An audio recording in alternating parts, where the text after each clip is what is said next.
ನಮಸ್ಕಾರ ರೈತ ಬಾಂಧವರೇ, ನಮ್ಮ ಚಿನ್ನು ಫಾರ್ಮಿಂಗ್ ಯೂಟ್ಯೂಬ್ ಚಾನಲ್ಗೆ ನಿಮ್ಮೆಲ್ಲರಿಗೂ ಸ್ವಾಗತ. ಇವತ್ತಿನ ವಿಡಿಯೋದಲ್ಲಿ ನಾವು ಕಡಲೆಯಲ್ಲಿ ಮೊದಲ ಸ್ಪ್ರೇ ಯಾವುದು ಮಾಡಬೇಕೆಂದು ನೋಡೋಣ. ಫಸ್ಟ್ ಬಂದು ನಾವು ಫಂಗಿಸೈಡ್ ನೋಡೋದಾದರೆ ಅವತಾರ ಸ್ಪ್ರೇ ಮಾಡ್ತಾಯಿದ್ದೀವಿ. ಇವತ್ತು systemic and contact action fungicide ಇದರ ಟೆಕ್ನಿಕಲ್ ಡೀಟೇಲ್ಸ್ ನೋಡೋದಾದರೆ ಹೆಕ್ಸಾಗೊನಜಾಲ್ 4% ಮತ್ತು ಝೀನಾಬ್ 68% ಇರುತ್ತೆ. ಅಂದರೆ ಇದು ಕೆಂಪು ರೋಗ, ಮಚ್ಚೆ ರೋಗ, ಈ ವಿಲ್ಟ್ ಥರ ಎಲ್ಲೊಂದೊಂದು ಥರ ಸಾಯ್ತಿರೋವು, ಈ ಥರ ಆಗ್ತಿರೋಕ್ಕೆ ಸುಳಿ ಎಲ್ಲ ಕೆಂಪಗೆ ಆಗ್ತಿರೋದನ್ನು ನಿಯಂತ್ರಣ ಮಾಡುತ್ತೆ.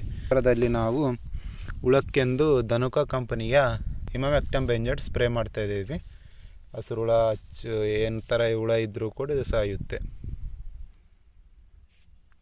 ನಂತರದಲ್ಲಿ ನೋಡೋದಾದರೆ ಬಯೋವಿಟಾ ಒಂದು PI ಕಂಪ್ನಿದು ಸಿವಿಡ್ ಎಕ್ಸ್ಟ್ರಾಕ್ಟ್. ಮೊದಲನೇ ಸ್ಪ್ರೇ ಮಾಡಿ ರಿಸಲ್ಟ್ ಮತ್ತು ಒಂದು ವಾರದಲ್ಲಿ ನಾನು ನೀಡುತ್ತೇನೆ ಹೇಗಿರುತ್ತೆ ಗ್ರೋತು ಎಲ್ಲ ಅಂತ. ವಿಡಿಯೋ ನಿಮಗೆ ಇಷ್ಟವಾದರೆ ದಯವಿಟ್ಟು ಚಿನ್ನು ಫಾರ್ಮಿಂಗ್ ಯೂಟ್ಯೂಬ್ ಚಾನಲನ್ನು ಸಬ್ಸ್ಕ್ರೈಬ್ ಮಾಡಿ ಮತ್ತು ಬೆಲ್ ಐಕನನ್ನು ಒತ್ತಿ. ಇತರ ರೈತರೊಂದಿಗೆ ಶೇರ್ ಮಾಡೋದನ್ನು ಮರೆಯಬೇಡಿ. ಧನ್ಯವಾದಗಳು.